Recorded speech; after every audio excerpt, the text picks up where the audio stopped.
हम कैसे ज्ञात कर सकते हैं कि दो त्रिभुज सर्वांगसम हैं? हम हमेशा एक त्रिभुज को दूसरे त्रिभुज पर रखकर नहीं देख सकते हैं।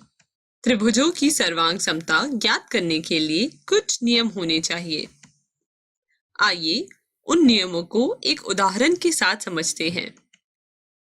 लेकिन पहले देखते हैं कि क्या होगा यदि हमें त्रिभुज के कोण और उनकी भुजाओं के माप दिए गए हों। यहाँ दो रेखाखंड AB और CD दिए गए हैं और AB और CD दोनों का माप 3 सेंटीमीटर है। चूंकि दोनों चित्रों में रेखाखंड की लंबाई समान है जो कि 3 सेंटीमीटर है, तो हम कह सकते हैं कि रेखाखंड AB रेखाखंड CD के सर्वांगसम है क्योंकि दोनों की माप समान है। यहाँ पर एंगल A और एंगल B के बारे में आप क्या कहेंगे? क्या ये भी सर्वांगसम है? चूंकि एंगल A और एंगल B दोनों का माप समान है जो कि 40 डिग्री है, इसलिए एंगल A और एंगल B सर्वांगसम है।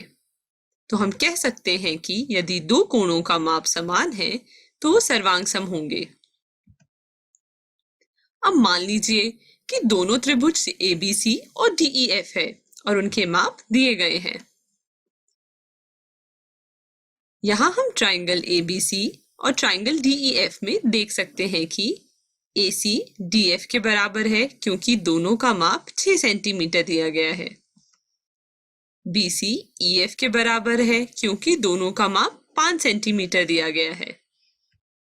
AB DE के बराबर है क्योंकि दोनों का माप 7 सेंटीमीटर दिया गया है। यहाँ हम ट्राइंगल ABC और ट्राइंगल DEF में देख सकते हैं कि AC DF के बराबर है जो कि 6 सेंटीमीटर है, BC EF के बराबर है जो कि 5 सेंटीमीटर है, AB DE के बराबर है जो कि 7 सेंटीमीटर है। यहाँ पर त्रिभुज ABC की भुजाएं त्रिभुज DEF की संगत भुजाओं के बराबर है। अब आइए ट्राइंगल ABC और ट्राइंगल DEF में कोणों की तुलना करते हैं। एंगल A एंगल D के बराबर है क्योंकि दोनों का माप 40 डिग्री दिया गया है। एंगल B एंगल E के बराबर है क्योंकि दोनों का माप 60 डिग्री दिया गया है। एंगल C एंगल F के बराबर है क्योंकि दोनों का माप 70 डिग्री दिया गया है। यहाँ हम देख सकते हैं कि त्रिभुज ABC के सभी कोण त्रिभुज DEF के संगत कोणों के बराबर है। अतः ट्राइंगल ABC और ट्राइंगल DEF समान माप के हैं, इसलिए हम कह सकते हैं कि ट्राइंगल ABC ट्राइंगल DEF के सर्वांगसम है। इसलिए हम निष्कर्ष निकाल सकते हैं कि दो त्रिभुज सर्वांगसम होंगे यदि एक त्रिभुज की भुजाएं और कोण दूसरे त्रिभुज की संगत भुजाओं और कोण के बराबर हो। ऊपर के उदाहरण से हम कह सकते हैं कि अगर दो त्रिभुज के सभी माप बराबर हो तो वो सर्वांगसम होंगे। लेकिन क्या त्रिभुजों की सर्वांगसमता सिद्ध करने के लिए त्रिभुजों की तीनों भुजाओं और कोण का ज्ञात करना आवश्यक है? नहीं, हमारे पास इसको आसान करने के कुछ तरीके हैं।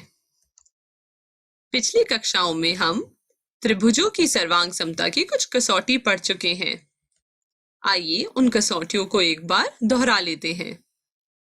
SAS नियम, ASA नियम, AAS नियम, SSS नियम, RHS नियम। आइए SAS सर्वांगसमता नियम पढ़ते हैं। SAS को हम कहेंगे भुजा कोण भुजा। ध्यान रहे यहाँ बराबर भुजाओं के बीच का कोण होना चाहिए। आइए देखते हैं कि कोण बीच का होने का क्या अर्थ है।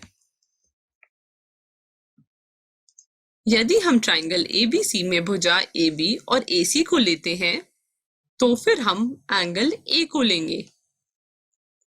यहाँ कोण त्रिभुज के दो भुजाओं के बीच का कोण लिया गया है।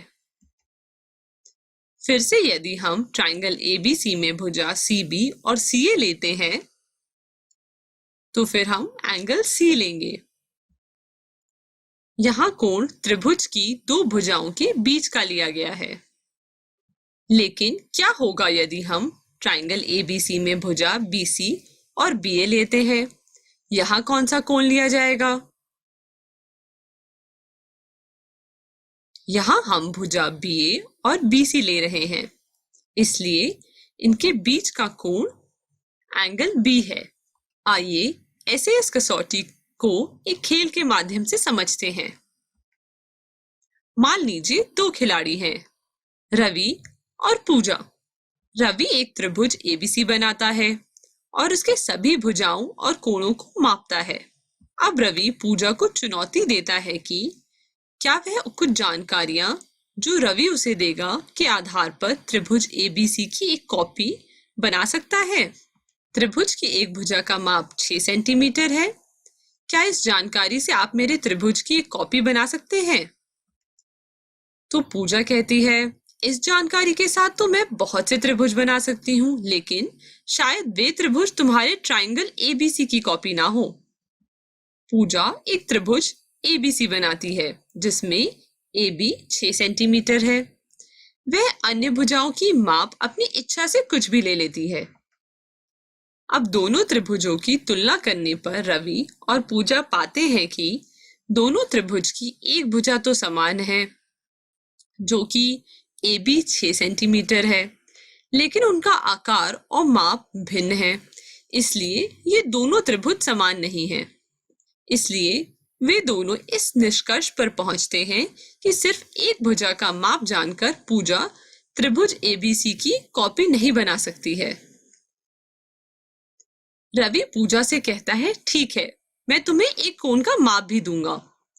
त्रिभुज एबीसी की एक भुजा 6 सेंटीमीटर है और एक कोण 30 डिग्री है। पूजा कहती है, वैसे तो ये जानकारी भी पर्याप्त नहीं है। मैं एक 6 सेंटीमीटर भुजा और एक 30 डिग्री कोण के बहुत से त्रिभुज बना सकती हूँ, जो शायद त्रिभुज एबीसी की कॉपी ना हो। अब पूजा AB 6 सेंटीमीटर और एंगल A 30 डिग्री के बहुत से त्रिभुज बनाती है और वह रवि के त्रिभुज को कॉपी नहीं बना पाती है। सिर्फ एक कोण और एक भुजा की जानकारी के साथ कोई भी तुम्हारे त्रिभुज की कॉपी नहीं बना सकता है। रवि पूजा से कहता है कि ठीक है, अब मैं तुम्हें त्रिभुज की 2 भुजा और उनके बीच का एक कोण देता हूँ। AB 6 सेंटीमीटर, AC 5 सेंटीमीटर और कोण 30 डिग्री। पूजा कहती है, अब मुझे लगता है कि शायद मैं त्रिभुज एबीसी की कॉपी बना लूंगी। पूजा AB 6 centimetre, angle A 30 degree और AC 5 सेंटीमीटर मापों के साथ एक त्रिभुज की रचना करती है। तुलना करने से वे पाती है कि दोनों त्रिभुज समान हैं।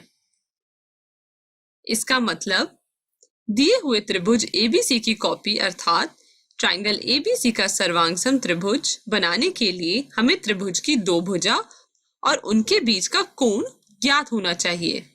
इसका मतलब है कि दिए हुए त्रिभुज एबीसी की कॉपी अर्थात ट्राइंगल एबीसी का सर्वांगसम त्रिभुज बनाने के लिए हमें त्रिभुज की 2 भुजा और उनके बीच का कोण ज्ञात होना चाहिए।